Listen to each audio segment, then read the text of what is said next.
وعلیکم السلام ورحمۃ اللہ وبرکاتہ۔ وعلیکم السلام ورحمۃ اللہ وبرکاتہ۔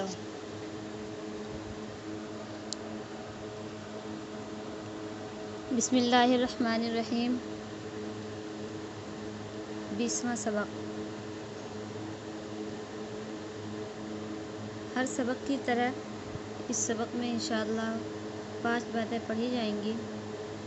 پہلی چیز قرآن کریم کی آیت، اور دوسری بات حدیث، تیسرا عقیدہ، چوتھا مسئلہ، پانچواں دعا۔ قرآن کریم کی آیت سے سبق کی ابتدا کرتے ہیں۔ اعوذ باللہ من الشیطان الرجیم، بسم اللہ الرحمن الرحیم۔ صحابیت صدیق اکبر رضی اللہ عنہ۔ الا تنصروه فقد نصره الله اذ اخرجه الذين كفروا ثاني اثنين اذ هما في الغار اذ يقول لصاحبه لا تحزن ان الله معنا فانزل الله سكينته عليه۔ اگر تم ان کی یعنی رسول اللہ صلی اللہ علیہ وسلم کی مدد نہیں کرو گے تو ان کا کچھ نقصان نہیں ہے، اس لیے کہ اللہ تعالیٰ نے ان کی مدد اس وقت بھی کی ہے جب ان کو کافروں نے ایسے وقت یعنی مکہ مکرمہ سے نکالا تھا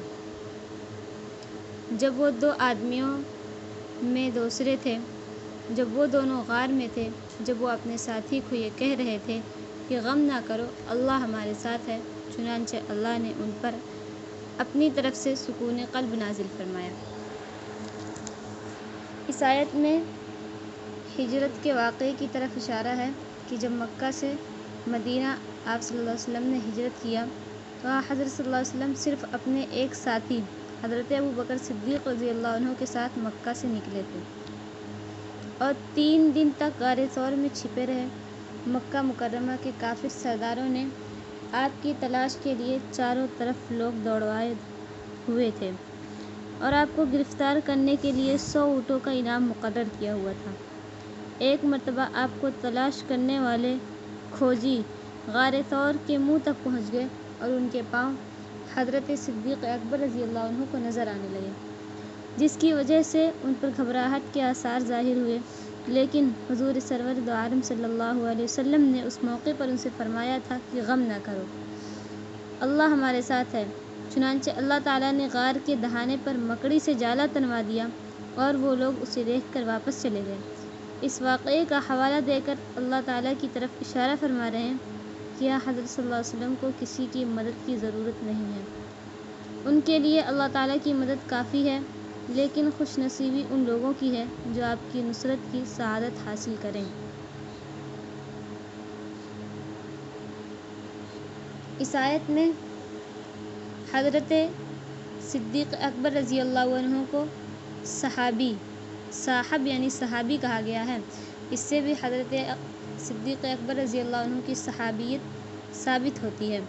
فائدہ: صحابہ اکرام رضی اللہ عنہم میں سے حضرت صدیق اکبر رضی اللہ عنہ وہ واحد صحابی ہیں جن کے لیے قرآن نے لفظ صاحب یعنی صحابی استعمال فرمایا ہے، اس لیے جو صدیق اکبر رضی اللہ عنہ کی صحابیت کا انکار کرے وہ کافر ہے۔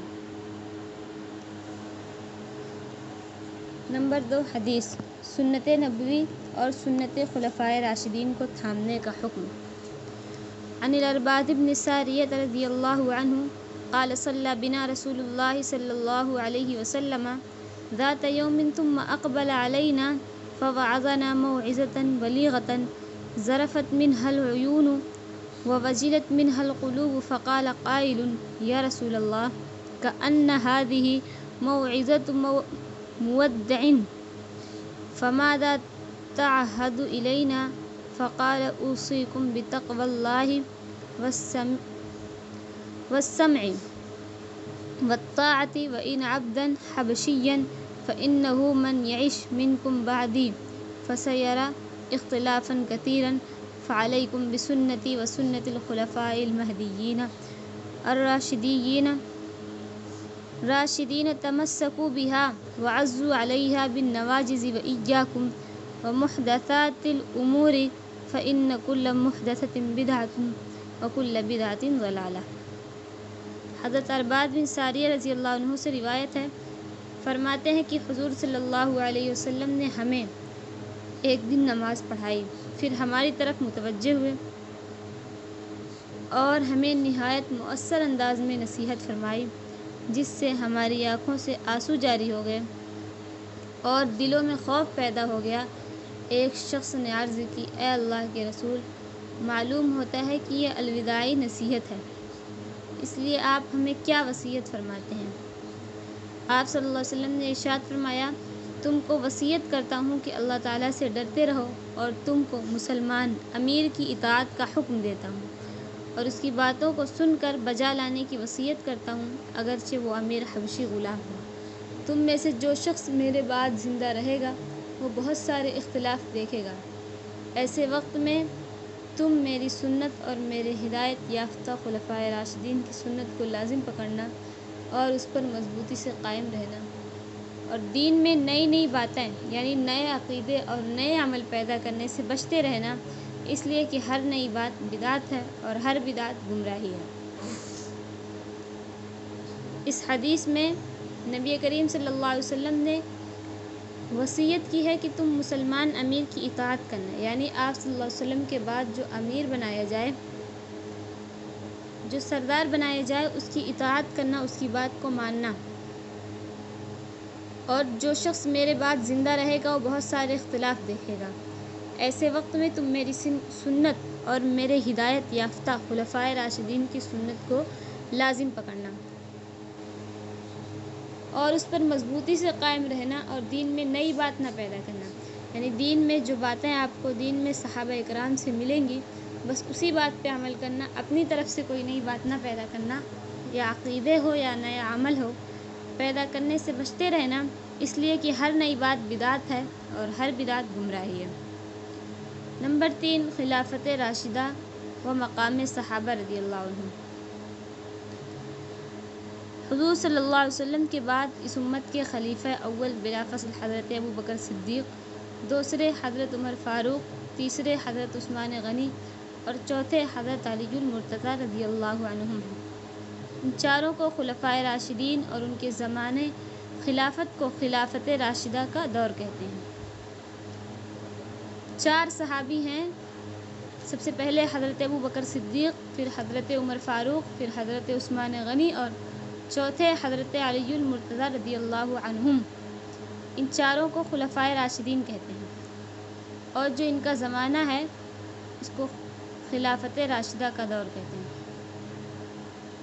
آیت استخلاف میں جس خلافت کا وعدہ ہے وہ حضرت ابو بکر صدیق رضی اللہ عنہ سے شروع ہو کر حضرت علی المرتضیٰ رضی اللہ عنہ پر ختم ہوتا ہے۔ آیت استخلاف یہ ہے، وعد اللہ الذین آمنوا منکم وعملوا الصالحات لیستخلفنہم فی الارض کما استخلف الذین من قبلہم ولیمکنن لہم دینہم الذی ارتضی لہم ولیبدلنہم من بعد خوفہم امنا یعبدوننی لا یشرکون بی شیئا ومن کفر بعد ذلک فاولئک هم الفاسقون۔ تم میں سے جو لوگ ایمان لائے ہیں اور جنہوں نے نیک اعمال کیے ہیں، ان سے اللہ نے وعدہ کیا ہے کہ وہ انہیں ضرور زمین میں اپنا خلیفہ بنائے گا، جس طرح ان سے پہلے لوگوں کو بنایا تھا، اور ان کے لیے اس دین کو ضرور اقتدار بخشے گا جسے ان کے لیے پسند کیا ہے، اور ان کو جو خوف لاحق رہا ہے اس کے بدلے انہیں ضرور امن عطا کرے گا۔ وہ میری عبادت کریں، میرے ساتھ کسی کو شریک نہ ٹھہرائیں، اور جو لوگ اس کے بعد بھی ناشکری کریں تو ایسے لوگ نافرمان شمار ہوں گے۔ لہذا دور خلافت راشدہ سے مراد خلفائے اربعہ 4 خلفاء رضی اللہ عنہم کا دور ہے۔ حضرت امیر معاویہ رضی اللہ عنہ کی خلافت عادلہ ہے۔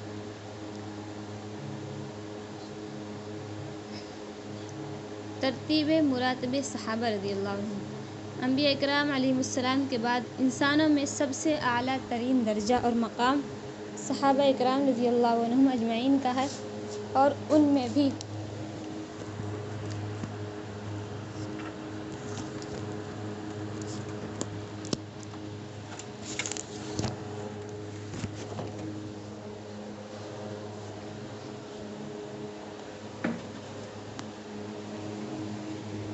انبیاء کرام علیہم السلام کے بعد انسانوں میں سب سے اعلیٰ ترین درجہ اور مقام صحابہ کرام رضی اللہ عنہم اجمعین کا ہے، اور ان میں بھی باہمی یعنی آپسی مقام و مرتبے کی ترتیب درج ذیل ہے۔ پہلے نمبر پہ آتے ہیں خلفائے راشدین علی ترتیب الخلافہ، یعنی جس طرح سے خلافت کی ترتیب ہے، پہلے حضرت ابوبکر صدیق، پھر حضرت عمر فاروق، حضرت عثمان غنی، حضرت علی المرتضیٰ رضی اللہ عنہم۔ دوسرے نمبر پہ عشرہ مبشرہ، پھر تیسرے نمبر پہ آتے ہیں اصحاب بدر، چوتھے نمبر پہ آتے ہیں اصحاب احد، پانچویں نمبر پہ آتے ہیں اصحاب بیعت رضوان، چھٹے نمبر پہ شرکائے فتح مکہ، ساتویں نمبر پہ فتح مکہ کے بعد مسلمان ہونے والے صحابہ رضی اللہ عنہم۔ چوتھا مسئلہ نماز کی ادائیگی کا مسنون طریقہ۔ پہلا حصہ قیام کے وقت دل میں نیت کر لیں کہ میں فلاں نماز پڑھ رہی ہوں۔ دل میں آپ مثال کے طور پہ نیت کر سکتے ہیں میں مغرب کی نماز پڑھ رہی ہوں، ظہر کی نماز پڑھ رہے ہیں۔ نمبر 2، مسنون طریقے کے مطابق ہاتھ اٹھائیں اور اللہ اکبر کہہ کے دونوں ہاتھ سینے پر بغیر حلقہ بنائے اس طرح رکھیں کہ دائیں ہاتھ کی ہتھیلی بائیں ہاتھ کی پشت پر آ جائے۔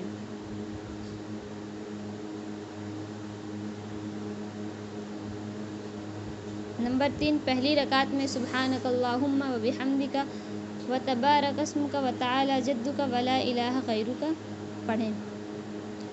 اس کے بعد اعوذ باللہ من الشیطان الرجیم اور بسم اللہ الرحمن الرحیم پڑھیں، پھر سورہ فاتحہ پڑھیں، اور جب ولا الضالین پر پہنچے تو اس کے بعد فوراً آہستہ آواز سے آمین کہیں، پھر بسم اللہ الرحمن الرحیم پڑھ کر کوئی سورت پڑھیں، یا کہیں سے بھی کم از کم 3 چھوٹی آیتیں یا ایک بڑی آیت پڑھیں جو 3 چھوٹی آیتوں کے برابر ہو جائے۔ نمبر 4، اس کے بعد تکبیر کہتے ہوئے رکوع میں چلے جائیں۔ بہتر یہ ہے کہ جب رکوع میں جانے کے لیے جھکنا شروع کریں تو اسی وقت تکبیر کہنا بھی شروع کریں۔ رکوع میں اب آگے پڑھیں، رکوع میں کیا کرنا ہے۔ نمبر 1، رکوع میں معمولی جھکیں کہ دونوں ہاتھ گھٹنوں تک پہنچ جائیں۔ نمبر 2، گھٹنوں پر ہاتھ کی انگلیاں ملا کر رکھیں اور گھٹنوں کو ذرا آگے کو جھکا لیں اور اپنی کہنیاں بھی پہلو سے خوب ملا کر رکھیں۔ نمبر 3، کم از کم اتنی دیر رکوع میں رکیں کہ اطمینان سے 3 مرتبہ سبحان ربی العظیم کہا جا سکے۔ نمبر 4، رکوع کی حالت میں نظر پاؤں کی طرف ہونی چاہیے اور دونوں پاؤں پر وزن برابر رہنا چاہیے، یعنی آپ دونوں پاؤں پر برابر کھڑی رہیں، ایک طرف جھکیں ایک طرف نہ جھکیں، ایسا نہ ہو۔ رکوع میں رکوع سے اٹھتے وقت سمع اللہ لمن حمیدہ کہتے ہوئے اس قدر سیدھے ہو جائیں کہ جسم میں کوئی خم باقی نہ رہے، یعنی جھکاؤ۔ نمبر 2، رکوع سے اٹھ کر بالکل سیدھا کھڑا ہونا لازم ہے۔ قیام کرنے کے بجائے صرف کھڑے ہونے کا اشارہ کر کے جسم کے جھکاؤ کی حالت ہی میں سجدے میں جانا جائز نہیں۔ اگر کسی نے ایسا کیا تو اس کے ذمہ نماز کا لوٹانا واجب ہوتا ہے، یعنی رکوع کرنے کے بعد ایک دم بالکل آپ سیدھے کھڑے ہو جائیے، پھر اس کے بعد سجدے میں جائیے۔ نمبر 3، قوما کی حالت میں نظر سجدے کی جگہ پر رہنی چاہیے۔ سجدے میں جاتے وقت قوما کے بعد تکبیر کہتے ہوئے سینہ آگے کو جھکا کر سجدے میں جائیں۔ پہلے اپنے گھٹنے زمین پر رکھیں، اس کے بعد دونوں ہاتھ، پھر ناک اور آخر میں پیشانی رکھیں۔ نمبر 2، خوب سمٹ کر اس طرح سجدہ کریں کہ پیٹ رانوں سے بالکل مل جائے، بازو بھی پہلوؤں سے ملے ہوئے ہوں۔ پاؤں کو کھڑا کرنے کے بجائے انہیں دائیں طرف نکال کر بچھا دیں، جہاں تک ہو سکے انگلیوں کا رخ قبلے کی طرف رکھیں۔ خوب سمٹ کر سجدہ کرنا ہے۔ نمبر 3، سجدے کی حالت میں کم از کم اتنی دیر گزاریں کہ 3 مرتبہ سبحان ربی الاعلیٰ اطمینان کے ساتھ کہہ سکیں۔ پیشانی ٹیکتے ہی فوراً اٹھا لینا منع ہے۔ نمبر 5، دعا بے قراری کی حالت کی دعا۔ لا الہ الا اللہ العظیم الحلیم، لا الہ الا اللہ رب العرش العظیم، لا الہ الا اللہ رب السماوات ورب الارض ورب العرش الکریم۔ اللہ کے علاوہ کوئی عبادت کے لائق نہیں جو عظمت والا بردبار ہے۔ اللہ کے علاوہ کوئی عبادت کے لائق نہیں جو عرش عظیم کا رب ہے۔ اللہ کے علاوہ کوئی عبادت کے لائق نہیں جو آسمانوں کا رب اور زمین کا رب اور عرش کریم کا رب ہے۔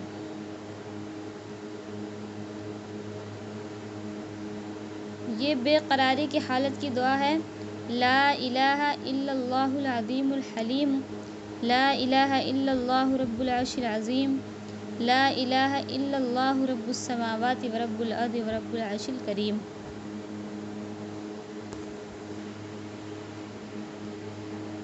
آج کا سبق مکمل ہو گیا۔ اگر آپ لوگوں کو کچھ پوچھنا ہے تو پوچھ سکتی ہیں۔ السلام علیکم ورحمۃ اللہ وبرکاتہ۔ وعلیکم السلام ورحمۃ اللہ وبرکاتہ۔ السلام ورحمۃ اللہ وبرکاتہ۔